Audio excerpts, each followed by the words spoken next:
ఆడిటింగ్కి సంబంధించినటువంటి లెక్కలు చెప్పే స్థితి నుండి చివరికి కీలకమైనటువంటి అడుగులు వేసి రాజకీయంగా అటు కాంగ్రెస్ పార్టీ ఆ తర్వాత తెలుగుదేశం పార్టీలో చేరినటువంటి జీవీ రెడ్డికి ఒక కీలకమైనటువంటి పదవి లభించింది. తాజాగా ఆయన ఆ పదవిని స్వీకరించారు. ఏదైతే తను బాధ్యతలు స్వీకరించారు, AP state fibre net limited చైర్మన్గా బాధ్యతలు స్వీకరించారు. 2 ఏళ్ల కాలంలో 50 లక్షల కనెక్షన్లు పెంచుతానని ప్రకటించారు.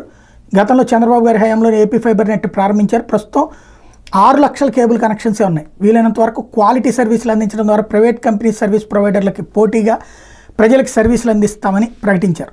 అయితే ఆ మధ్యన ఫస్ట్ సారి 21 మందితో జాబితా రిలీజ్ చేసినప్పుడు ఎవరికి ఏంటి వస్తుందా లేదా, పార్టీ కోసం కష్టపడాలి, ఇట్లాంటిది చెప్తే బాగుండేది అన్నప్పుడు చంద్రబాబు గారు కూడా దాని మీద అసహనం వ్యక్తం చేశారు.